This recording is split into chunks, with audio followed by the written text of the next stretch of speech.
인생사 세용지마라는 말이 있습니다.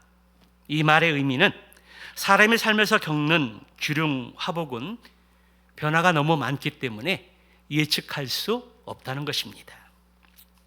한 치 앞도 모르는 것이 우리의 인생의 삶의 모습들입니다. 그런데 인생사 세용지마의 이 말이 사울을 두고 하는 말인 것 같습니다. 사울은 원래 하늘을 찔 듯한 기세를 가지고 교회와 그리스도인들을 박해하는 자였습니다. 그러던 그가 예수 믿는 사람들을 결박하고 예루살렘에 끌어가기 위해서 대제사장의 공문을 가지고 다메섹으로 가던 그 도중에 부활하신 예수님이 나타나서 부활하신 예수님이 사울을 찾아가서 그를 만나 주셨습니다. 부활하신 예수를 만나게 되었을 때 사울은 자신이 죄인 것을 깨닫게 되고 회개하는 역사가 일어났습니다. 그리고 그가 교회와 그리스도를 박해하는 그 자리에서 이제 복음을 전하는 제자가 되어진 것입니다. 사울이 이렇게 달라진 것을 흔히 사울의 회심이라고 말합니다.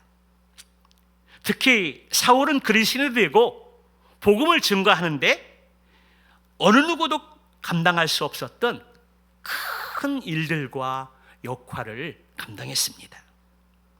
그렇기 때문에 사울의 회심은 기독교 역사에서 있었던 아주 특별하고 중요한 사건을 이야기할 때 이 사울의 회심의 사건을 중요하게 거론합니다. 오늘 말씀을 보면 이렇게 중요한 회심의 사건의 당사자인 사울은 본의 아니게 양쪽으로부터 이중으로 어려움을 겪어야 했습니다. 한쪽은 지난날 사울과 함께 그리스도를 박해했던 유대인들로부터 생명의 위협을 느끼게 되었습니다. 또 다른 한쪽은 사울에게 박해를 당했던 그리스도인들로부터 회심하고 제자가 된 것을 의심을 받게 되는 그러한 상황에 처하게 되어진 것입니다. 박해자 사울에게서 이제 박해를 받는 사울이 된 것입니다. 사랑하는 성도 여러분, 여러분은 예수님을 믿고 그리스도인이 된 그 이후에 이러한 고난과 박해를 받으신 적이 있습니까? 정도의 차이는 있겠지만 저도 조금의 핍박을 받은 적이 있습니다. 초등학교 4학년 때 교회에 처음 나가기 시작했는데요, 둘째 누나가 친구의 전도를 받고 처음 교회에 나가기 시작을 했습니다. 그때 시골에는 큰 슈퍼와 문방구를 운영하고 있었는데요, 그 자리에 늘 둘째 누나가 그 자리를 지키면서 가사의 일을 도왔습니다. 그런데 어느 날부터인가 그 자리를 비우는 일들이 많아졌습니다. 그 이유가 교회를 다닌다는 이야기를 들은 아버지께서 화를 버럭 내시면서 빨리 누나를 데려오라고 호통을 치는 것입니다. 그리고 화가 다스려지지 않자 주님의 말씀은 이 성경책을 불이 활활 타오르는 아궁이에 던져 넣으셨습니다. 그리고 때로는 종종 자주 쫓겨나는 일들이 많이 있었습니다. 그런데도 교회 가는 것을 포기하지 않았습니다. 아버지의 호통과 그리고 박해가 심하면 심할수록 저와 둘째 누나는 열심히 교회를 다녔고 성가대 봉사도 하고 교사의 일도 하고 교회의 많은 일들을 도맡아서 섬기고 봉사했습니다. 세월이 지난 후에 둘째 누나는 목사 사모가 되었고 저는 이렇게 목사가 되어서 이 귀한 자리에서 하나님의 말씀을 전할 수 있는 행복한 누리교회 담임 목사가 되었습니다. 이 모든 것들이 하나님의 은혜이고 하나님의 축복인 줄로 믿습니다. 그리스도인들을 박해하던 사울이 부활하신 예수님이 찾아오셔서 그를 불러주시고 제자로 세워주셨을 때 성령이 충만하여진 그 이후에 여러 회당에 가서 예수님이 하나님의 아들이라고 전하기 시작을 했습니다. 그때 사울에게 어떤 일들이 일어났을까요? 첫째는 유대인들이 사울을 죽이려고 했습니다. 여러분, 유대인들이 사울을 죽이려고 했던 그 이유가 무엇입니까? 유대인들의 입장에서 사울은 배신자였습니다. 사울은 뼛속까지 유대인이며 바리새인으로서 율법에 아주 능통한 자였습니다. 그래서 스데반을 죽이고 그리스도를 박해할 때 앞장서서 그 일들을 주도하고 그 일에 보람을 가지고 있었던 청년이었습니다.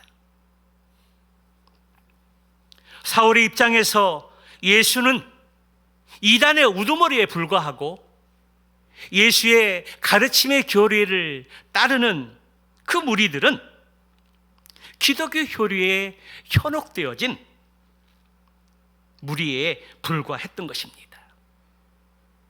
그래서 그리스도를 박해하는 일에 가장 앞장섰던 사울이 스데반이 돌로 쳐 죽임을 당하는 그 일을 마땅히 여겼던 것입니다.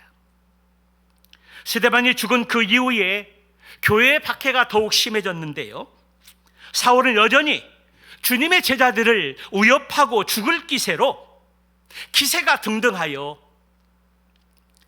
대제사장의 공문을 가지고 이제 다메섹으로 가서 예수 믿는 사람들을 잡아서 결박하여 예루살렘으로 데리고 갈 그러한 계획들을 세우게 된 것입니다.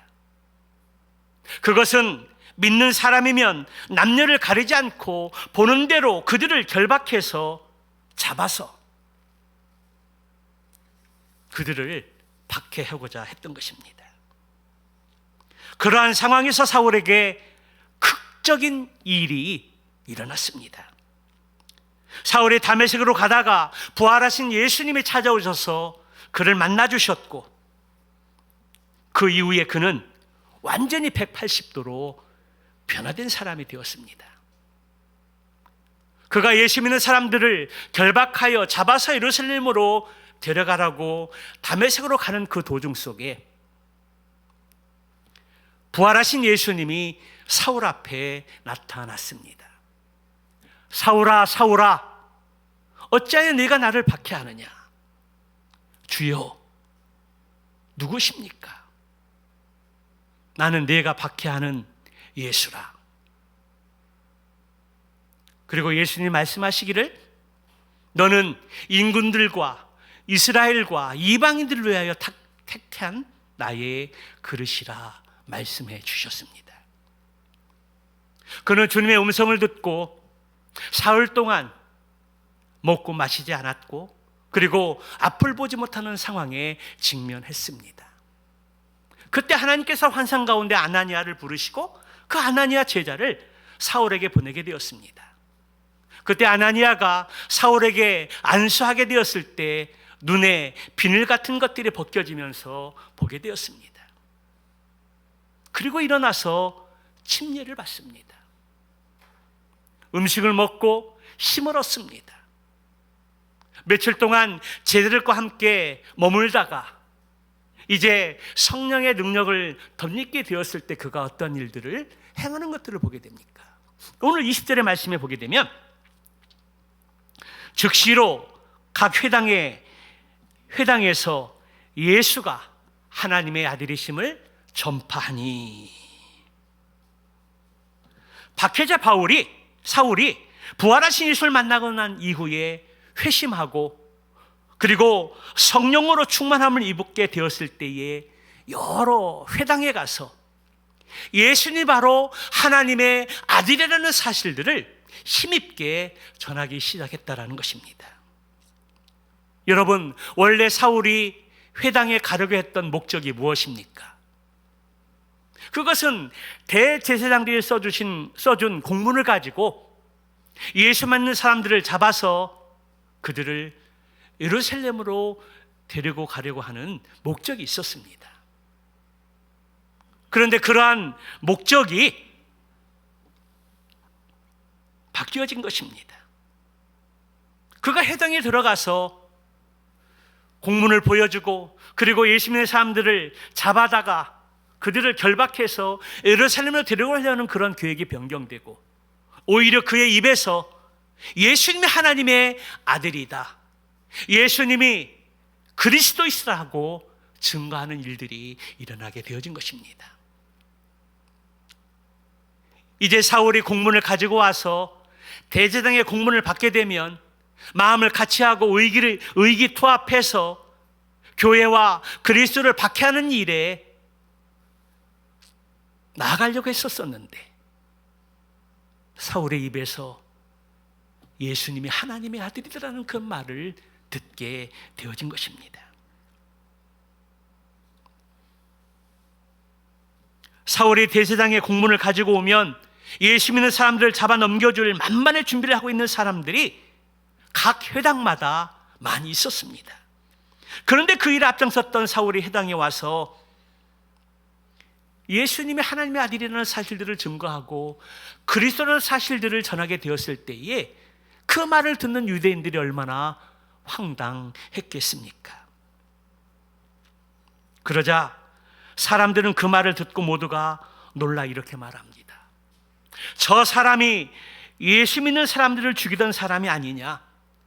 그가 여기에 온 것은 예수 믿는 사람들을 잡아서 대제사장에게 끌고 가서 그들을 결박하기 위함 아니냐라고 이구동성으로 말합니다.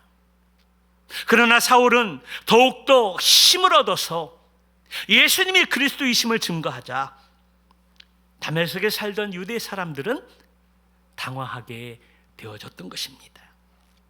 그래서 다메섹에서 유대인들은 사울을 죽이기로 공모하고 밤낮으로 성문을 지키면서 호시탐탐 기회를 노리게 된 것입니다. 부활하신 주님께서 사울을 이방인의 사도로 택하였다고 말씀하실 때 그 이후에 말씀하신 16절의 말씀이 있습니다. 그가 내 이름을 위하여 얼마나 고난을 받아야 할 것을 내가 그에게 보이니라.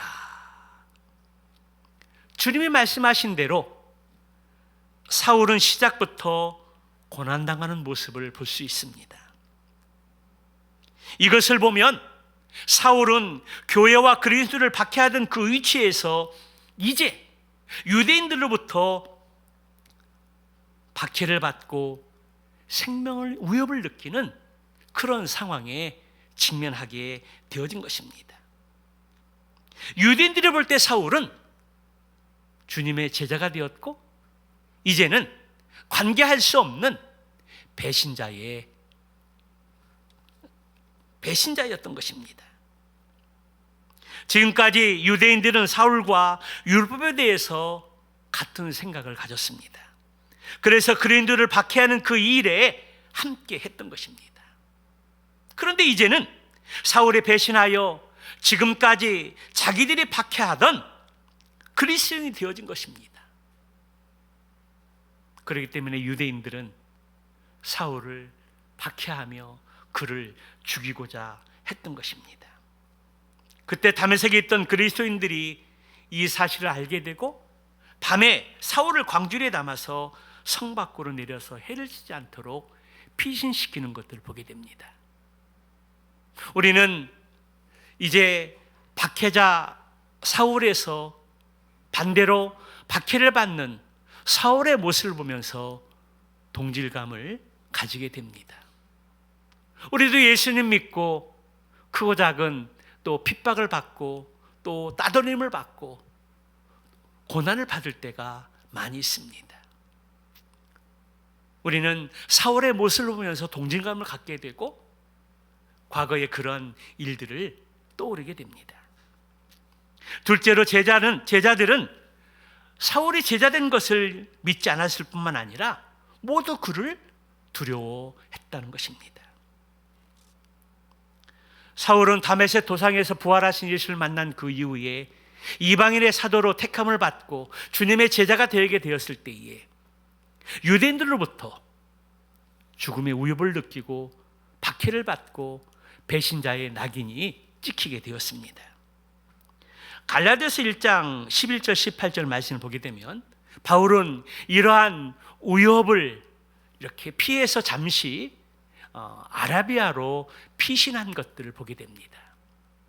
성경의 말씀을 보게 되면 사울이 아라비아로 피해서 구체적으로 어떠한 일을 했는지는 자세히 기록하고 있지 않지만 아마도 그곳에서 급변한 자신을 돌아보고 주님께서 자신을 위해 이방인의 사도로 택하시 주셨을까? 아마도 그 부르심에 대한 사명에 대해서 다시 생각하고 점검하는 시간을 갖게 되어졌을 것입니다. 그리고 자신이 목숨같이 애정을 가지고 있었던 그 율법에 대한 말씀들을 점검해 보면서 주님이 전하는 그 하나님 나라의 그 의미가 무엇인가? 왜 율법이 잘못되었는가? 그런 것들을 이렇게 연구하고 공부하면서 3년의 시간들을 보냈을 것입니다.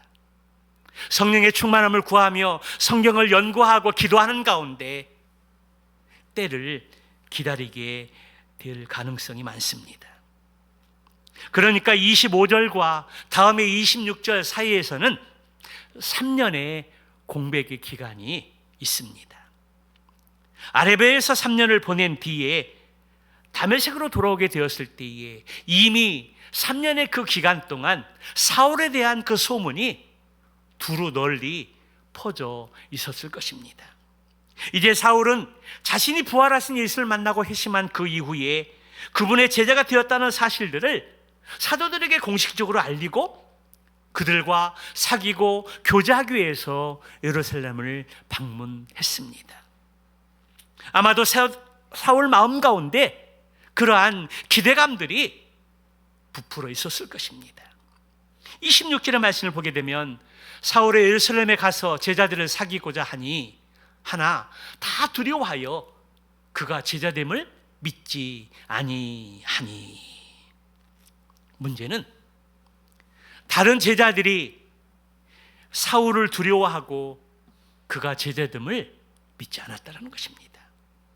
제자들은 과거에 사울이 어떠한 일을 자행했는지 너무나도 잘 알고 있었고 그래서 여전히 사울을 그리스도인들을 박해하는 자로 인식하고 있었던 것입니다. 제자들의 눈에는 지금 사울이 자신들을 한꺼번에 결박하여 대제사장에게 넘겨주려고 하는 거짓말을 하고 있으며 위장했다라고 생각했던 것입니다. 사실 우리도 세상을 살아가면서 사람을 믿는다는 것이 결코 쉬운 일들이 아닙니다. 제자들도 마찬가지였습니다. 심지어 얼마 전까지 자신들의 목숨을 노렸던 원수요 박해자였던 것입니다. 그러므로 그러한 사람을 용서하고 받아들인다는 것은 결코 쉬운 일들이 아니었습니다. 교회 안에서도 오해하는 일들이 생기고 감정이 틀어지면 다시 화목하고 관계를 회복하기가 쉽지 않은 것들을 보게 됩니다. 앞에서 용서하고 화해를 한다 하지만 아직 속마음까지는 이렇게 클리어하게 이렇게 용서하거나 회복하는 일들이 많은 시간이 걸린다는 것입니다. 하물며 나의 목숨을 누리던 원수를 용서하고 또 제자로 받아들이고 어떻게 교제할 수 있겠습니까? 이것은 굉장히 어려운 일입니다. 지금 제자들의 시선이 사울을 바라보는 마음이라는 것입니다. 이러한 상황 속에서 사울의 마음은 어떠했겠습니까?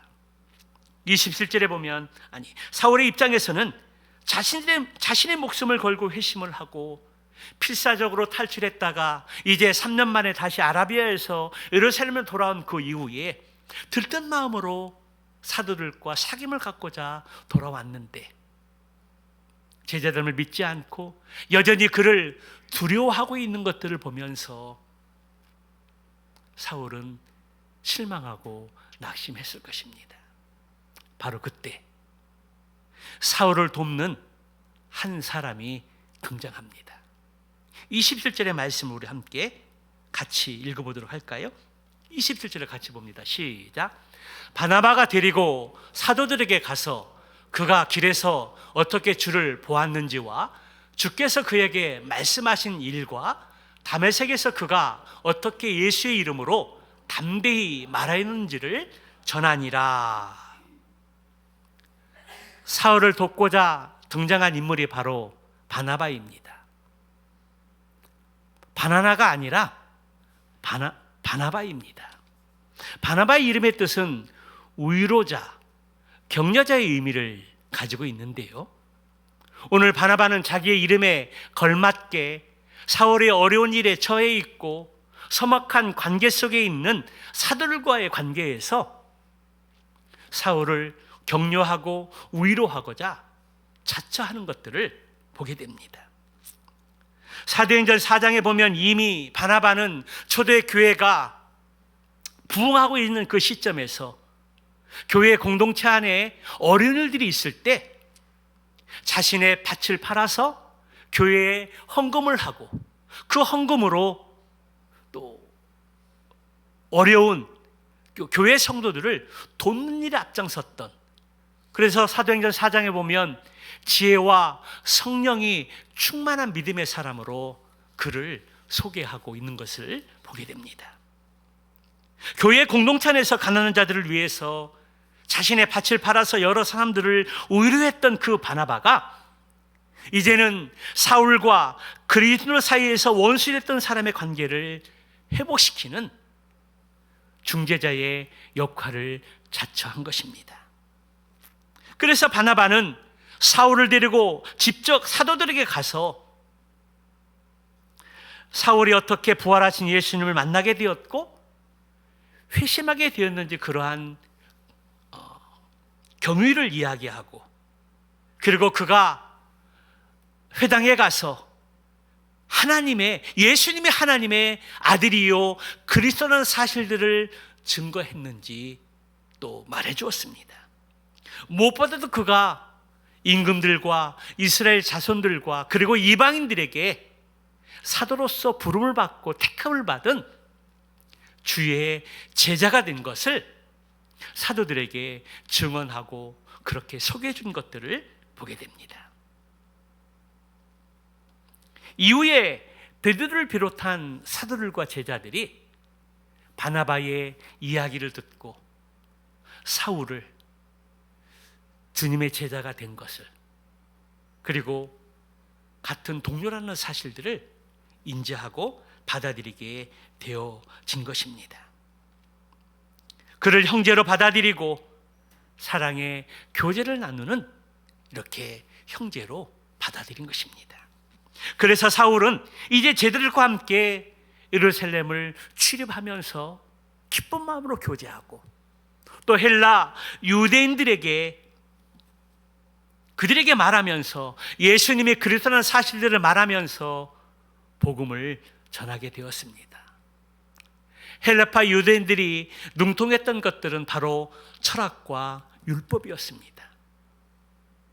그런데 그들에게 뒤지지 않는 사울은 율법에 능통한 자였고 그리고 지식이 월충한 자였습니다. 그래서 헬라파 유대인들과 토론하고 변론하면서 그들을 하나님의 말씀으로 제압하는 것들을 볼 수가 있습니다. 사울은 당대의 철학과 헬라 철학에 능통했던 사람들과 토론하면서 능히 이길 수 있을 만큼 지식이 출중했던 것을 볼 수 있습니다. 그리고 동시에 성령님께서 사울이 가진 율법에 대한 지식과 철학에 대한 지식 등을 귀하게 사용하셨다는 것을 우리는 유추해 볼 수 있습니다. 헬라파 유대인들이 변론으로서 이길 수 없고 협박을 해도 통하지 않자 이제는 급기야 사울을 죽이려고 꾀하는 것들을 보게 됩니다. 이 사실들을 알고 다른 제자들이 그를 가이사라로 데리고 내려가서 다시 고향 다소로 그를 보내는 것을 보게 됩니다. 그 후에 사울은 고향 다소에서 10년 정도 권토 중래하면서 그의 때를 기다리면서 기도하고 성경을 연구하고 준비하는 그러한 귀한 시기를 갖게 되어진 것입니다. 마지막 세 번째로 그러한 박해 속에서도 교회가 든든히 서가는 것을 볼 수가 있습니다. 우리 31절의 말씀을 다시 한번 같이 읽어보도록 할까요? 같이 봅니다. 시작. 그리하여 온 유대와 갈릴리와 사마리아 교회가 평안하여 든든히 서가고 주를 경외함과 성령의 우위로로 진행하여 수가 더 많아지니라. 31절 전의 상황을 보게 되면 유대인들과 외부로부터 교회의 박해가 가해지는데 그럴수록 교회가 평안하여 든든히 서가는 것을 볼 수가 있습니다. 분명히 외부에서는 교회를 평화롭게 하지 못하게 하려고 박해를 가하고 그들을 죽이려고 하는데 교회는 오히려 내부적으로 평안하여 든든히 서가는 것들을 성경은 증언하고 있습니다. 여러분, 교회가 세상에서 박해를 받는데 핍박과 고난을 받으면 받을수록 더 하나님을 두려워하며 경외하는 일에 힘썼고 성령의 위로하심을 받으면서 그 수가 점점 많아지는 것들을 볼 수가 있습니다.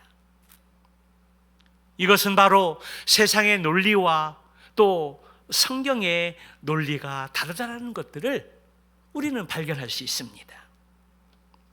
세상은 교회가 박해를 받고 어려움에 처하게 될 때 교회가 위축되고 또 연약한 성도들은 교회를 떠나는 것이 정상이라고 생각을 합니다. 그러나 교회는 그렇지 않습니다. 교회는 세상으로부터 박해를 받고 모함을 받을수록 고난을 받을수록 더 성장하고 부흥하는 공동체라는 사실입니다. 여러분, 그 이유가 무엇입니까? 왜 교회는 고난과 박해가 심할수록 더 부흥하고 성장하는 공동체일까요? 오늘 본문의 말씀에 보면 박해와 고난 속에 성령의 위로하심이 있었다라고 말씀하고 있습니다. 그 당시에 교회가 박해를 받고 고난을 받았지만 성령의 위로하심을 통해서 교회가 평안한 가운데 든든히 서가는 것을 볼 수가 있습니다. 성령의 위로하심이 있었기 때문입니다. 더 나아가서 교회의 머리 대신 주님이 함께 하시기 때문입니다. 무엇보다도 고난과 박해 가운데 살아계신 하나님이 함께 하시기 때문인 줄로 믿습니다. 그래서 교회가 박해를 받고 어려운 고난이 있을수록 성령의 위로하심 속에 교회가 더 든든히 세워져 가고 또 성장하는 것들을, 부흥하는 것들을 우리는 본문의 말씀을 통해서 목격할 수 있습니다.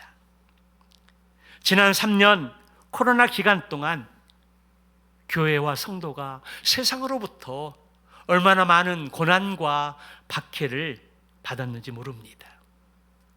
그 일로 인해서 교회의 사역은 위축되어졌고 또 성장은 더뎌졌으며 교회 사역은 주저앉은 것 같습니다.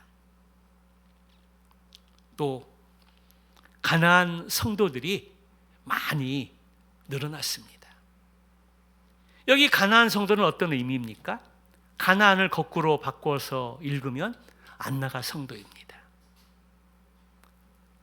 코로나 이후에 아직도 가난한 성도들이 많이 생겨났습니다. 그래도 우리 교회는 덜하지만 큰 교회들은 온라인 예배에 익숙해서 가난한 성도로 되어진 양상된 일들이 너무나 많이 있습니다. 그러나 그 반대로 대부분의 성도들은 코로나 이 시기에 예배의 소중함을 알게 되었습니다. 한 번, 두 번 온라인 예배를 드리면서 편안하다라고 좋다라고 인식하던 사람들이 하나님과의 직접적인 교제를 경험하지 못하고 성도들과의 풍성한 교제를 나누지 못하게 되었을 때에 신앙의 위기를 느끼게 되었습니다. 그때 우리 교회는 자진해서 스스로 본당에서 예배 드리기를 자청했고, 그래서 우리 교회는 코로나 시대 속에서도 함께 모여서 예배하고 식사하면서 그리고 소그룹 모임으로 양무리 모임을 활성화시켰습니다. 코로나 이후에 일부 성도들은 가난한 성도로 바뀌었지만 대부분의 성도들은 모이기에 힘쓰고 예배의 소중함을 경험하면서 믿음이 한 단계 성장해가는 것들을 경험할 수 있었습니다. 그러므로 때로는 고난과 박해가 나쁜 것만은 아닙니다. 그래서 시편 기자는 고백하기를 고난이 내게는 유익이라. 내가 고난을 통해서 주의 윤리를 배우게 되었다라고 고백했습니다. 그렇습니다. 박해와 고난은 때로는 그것으로 인해서 주저앉고 힘들어서 교회를 떠나는 경우도 있지만, 그러나 그 과정을 통해서 예배의 소중함을 깨닫고 더 하나님께 나아가서 기도하게 되고 연약한 자신의 신앙을 회개하면서 바른 신앙을 세워갈 수 있는 기회를 가질 수 있게 되었다라는 것입니다.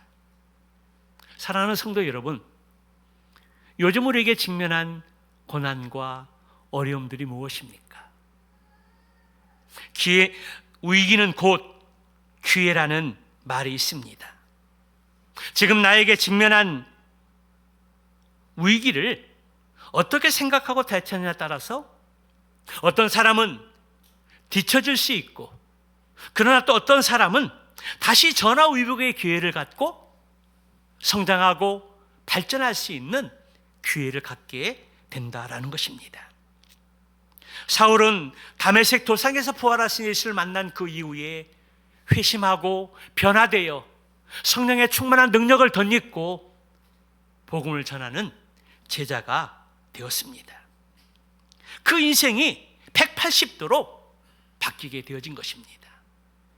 교회와 그리스도를 박해하던 박해자에서 이제 예수님 때문에 박해를 받는 생명의 위협을 느끼게 되는 사람으로 바뀌게 되어졌다는 것입니다. 또 사도들로부터 회심을 의심받고 주님의 제자가 된 것을 인정받지 못했습니다. 그러나 주님의 제자였던 바나바를 통해서 사울을 변해주고 신원을 보증받게 되었을 때에 그가 사도들과 또 교제하고 주님의 제자로서 복음 전하는 주님의 제자가 되어진 것입니다. 이 모든 과정에서 하나님은 사울이 바울이 되도록 빚어가시는, 그를 연단하시고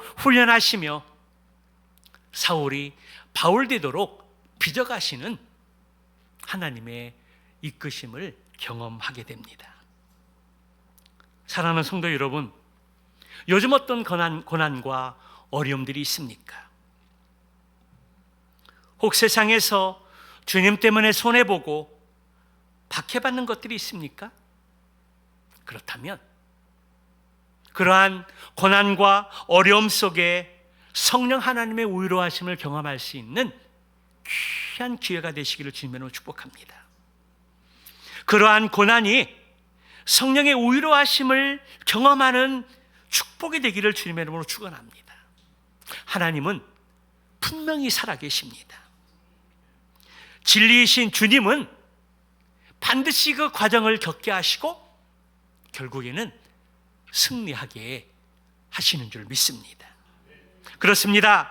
지금 내 자신의 직면에 있는 고난과 어려움은 하나님께 나를 연단해 가시고 훈련해 가시며 그리고 나를 주님의 제자 되게 하시는 연단의 과정임을 믿습니다. 나를 새롭게 빚어가시는 그러한 과정임을 믿습니다. 우리가 이번 주에